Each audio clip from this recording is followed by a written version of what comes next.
ካንቺ ጋር ነገሩን ጨርሶ ከኔ ጋር ህይወት ጀምሮ ትዳር ይዞ ልጅ ወልዶ ድጋሚ ወደ አንቺ ሲመለስ ምንድነው ሞራልሽ? አንቺ አለ መጨረሻ እርግጠኛ ነሽ ከፍቅር ጋር? አንተ ከፍቅር ጋር ሳትጨርስ ነው ከሩታ ጋርም ጀምረ ከዛ በኋላ ወደ እኔ ጋር የመጣው? ያው ምን አለ መሰለሽ አንዳንድ ጊዜ እዚህም እዛም ልክፍ ማድረግ እንዴት ነው? ስለዚህ አሁን አማርኛሽን አስተካኪ። አንድ ሰው ከማግባቱ በፊት በደንብ አድርጎ ብዙ ነገሮችን ማየት መቻል አለበት። መቸኮል የለበትም። መጠናናት የሚባል ነገር አለ። ከጋብቻ በፊት የትኛውም ሰው መጠናናት የሚባል ነገር አለ አይደለ? ስለዚህ እኔ ብዙ ሰውን አየሁኝ፣ አጠናው፣ ከዛም በኋላ ደግሞ ፈተንኩኝም። ፈተናዎችን ሙሉ ልታልፍ የቻለችው ሴት ፍቅር ብቻ ናት። ኦኬ፣ አንተ ፈተና በሴት ላይ ሴት መደረብ ነው? እሱን ነው ታግዛ ማለፍ ያለባት፣ ካንተ ጋር መቆየት ያለባት ሴት እየተናገረች ነው። እየሰማሽ እኔ እኮ አንተ ቃል ስለገባው ልክ ነው ዝም እያልኩ ያለሁት። አይ የምሬን ነው። በስነ ስርዓት እንድንነጋገር ነው እንጂ። እሺ ፍቅር የመጣሽበትን መንገድ ልትነግሪኝ ትችያለሽ? ይቅርታ ማለት ከአብራም ጋር ልታወቃችሁ ነው የመጣሁት።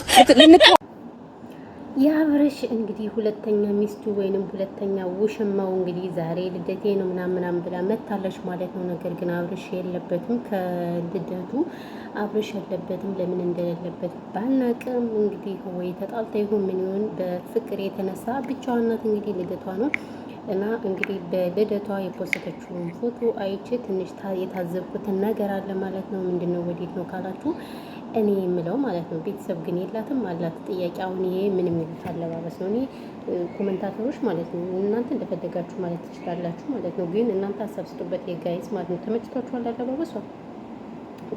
ቆይ የረሳሁት ነገር አለ። ለምንድን ነው ሰብስክራይብ ማታደርጉኝ? ባይዘዌ ስታዩ ቻናሌን ሰብስክራይብ ስለማታደርጉ አይታችሁ ጥንቁል አድርጋችሁ ሰብስክራይብ ስለምታደርጉ ሰብስክራይቡን ያነሳዋል ማለት ነው። ስለዚህ ሰብስክራይብ አድርጉ በስርዓት እዩትና ምን ችግር አለ? ለምንድን ነው ማታዩን ማለት ነው? እኛም በስርዓት ማታዩን አይደብራችሁም? እንደዚህ ጸጉራችን ተመላልጦ ማለት ነው እኛ እየሰራን ሰው ሰብስክራይብ አድርጉ፣ ላይክ አድርጉ። አይከፈልበት ምንድን ነው የግዴታኛ እንድናብርሽ እየወረድን መምጣት አለብን። እንደዛ ነው እናንተ የምትፈልጉት። ይሄኔ እንድናብርሽ እኮ ወርደ ምናምን ብንመጣ እኮ እናንተ እንትን ትላላችሁ፣ እርግጠኛ ነኝ ማለት ነው ታደርጋላችሁ። ግን እኛ ሼም ያዘን፣ ገና እኛ አላገባንም፣ አልወለድንም፣ በሰው ሀገር ነው እድሜያችን የጨረስነው። ቢኮዝ ይሄ አግባብ አይደለም፣ ፈንም አይደለም። እናማላችኋለሁም እንግዲህ ዛሬ አብርሽ ሁለተኛ ሚስቱ መታለች ማለት ነው። እንትን ማለት ነው ልደቷን ልታከብር ነው እንግዲህ። እስከዛ የእሷ ደጋፊ የሆናችሁት ያው ስራ ጨራርሱ ማለት ነው። እውነቴን እምላችሁ ቅመሞች ስራ ጨራርሱና እንትን እንላለን ማለት ነው። እናያለን። ግን አብርሽ የለበትም። ለምንድን ነው አብርሽ የለበትም ማለት? ተጣልቶ ነው ወይስ ምንድን ነው?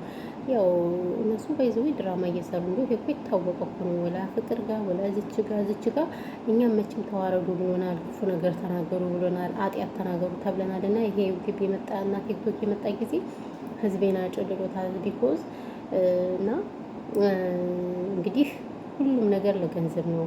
ሁሉም ነገር በውሸት ተናግረውታል። ባይዘው እና አዲስ ተናግረውታል እኮ እና አዲስ እኛ አልተረዳናቸውም እንጂ ሁሉም ነገር ተናግረውታል ለገንዘብ ብለው እንደሚሰሩ ማለት ነው። ግን እነሱ ማንንም አይሰሙም። በነገራችን ላይ እነሱም አይሰሙም፣ እኛም እነሱ እናበረታታቸዋለን። ጎበዞች፣ ጥሩ ነው ይሄ እንደዚህ ምናምን ስለምንላቸው ባይዘው ብሶባቸዋል እንጂ ምንም የተሻላቸው ነገር የለም። አንዴ ፍቅር እንደዚህ ነች፣ አንዴ አብርሽ እንደዚህ ነው፣ አንዴ ምናምን እያሉ ማለት ነው እና እየመጡ ነው ማለት ነው። ስለዚህ ምንም ማድረግ አይቻልም ማለት ነው።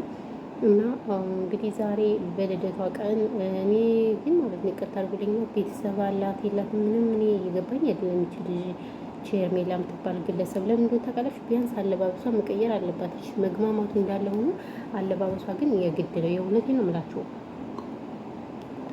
እኔ ምን አይነት ቤተሰብ ቢኖራትና እንዴት አድርገው ቢያሳድጓት ነው አልኩኝ። አሁንም ይቅርታ አድርጉልኝና ማለት ነው ምን አይነት አሁን እቺ ነፃነት የምትባለው ወንድሟ እግዚአብሔርን እንደ በመጣች እኮ በሶስት ነው ሁለት ቪዲዮ እንደሰራ እኮ ነው ካርኖ ፎቶ ፍት ያረጋት አለች። ምንሷለች አለች ወይ? እና እንደዚህ አይነት ቤተሰብ ሲኖራችሁ ትከበራላችሁ። ግን እንደዚህ ያልሆነ ቤተሰብ ደግሞ ሲኖራችሁ ደግሞ በጣም ነው እንትን የምንሉት ማለት ነው። እና ምን ልላችሁ ፈልጌ ነው ቢኮዝ እንደዚህ አይነት ነገር አግባብም አይደለም፣ ፈንም አይደለም። ስለዚህ ተው ለማለት ፈልጌ ነው። ቤተሰብ ተው መረብ አትሆኑ።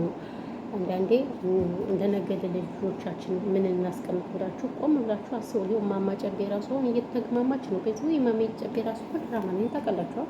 እማማ ጨቤ ድራማ ነው።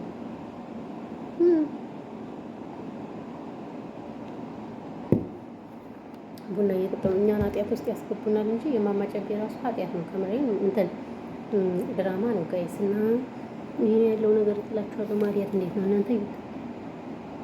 ማዲያት ሊገለኝ ነው ባይዘው ኢትዮጵያ እስከሚገባ የሆነ መድኃኒት እየተቀባሁት ነው። ከለቀቀልኝ ተመስገን ማለት ነው። ትናንት ሳልቀባ ነው ያደረኩት ደከመኝና ቢኮዝ እንግዲህ ለማንኛውም እንግዲህ እኛም መልካም ልደትን በምንም ማድረግ አይቻልም። እኛም ሳንወድ በግዳችን መልካም ልደት ብለንሻል ማለት ነው። ሴትዮ እንኳን ተወለድሽ። አዎ ግን ትውልዱን የሚያስተምር ነገር ቢሆን ለእኛ በጣም ደስ ይለን ነበር። ነገር ግን ምንም ማድረግ አይቻልም። እናንተ በጣም አበዝታችሁታል ማለት ነው። እና ይሄን ያለው ነገር ማለት ነው። በተረፈ ግን ሁላችሁም ቤተሰቦቼ ሀሳብ አስተያየት ካላችሁ ኮሜንት ላይ አስቀምጡ። ረገጣም ካለ እርገጡን ኖርማል ነው። እርገጡ ሙቀጡ ምናምን ነገር ማለት ነው። ለዛ ነው ያለው ነገር። በተረፈ ግን ኢትዮጵያ ሀገራችን ሰላም ያድርግልን። ጦርነት የመጣው ነገር ኢትዮጵያ በነገራችን ላይ አሁን በብዙ ነገር ታማለች። እግዚአብሔርን እና ፈጣሪ ኢትዮጵያንም በቃ ይበለኝ። የኢትዮጵያን ተንሰይ እያሳየን ነው የምለው። ሌላ ግን የምለው ነገር የለም። በተረፈ ሁላችሁም ራሳችሁን ጠብቁ። ሙቀት አለ ዘንድሮ ደግሞ ሙቀቱ ኦሜጋድ ነገር ነው። የዘንድሮ ሙቀት ከባድ ነው ለመናገር ሰው እና ለዛ ነው። እናመሰግናለን። ሀሳብ አስተያየት ካላችሁ ቴንኪው። እህት ሀገር እሸት ነው የኔ ሀገር አንድ አመት እህት ሀገር እሸት ነው። ገሌ ልታጠው ሙቀቱ ምንም ያስቀምጠኝ አልቻለም። ማርያም በጣም ሙቀት አለ። ጉንዳላ አለ ሙቀት አለ። ስማማት እና ለዛ ነው። በተረፈ ግን እናመሰግናለን። ሰላማችሁ ብዙት ይበልልኝ። ከዛ አሻገር ቴንኪው። ረናሚ ጎንደሬ ሀገራችን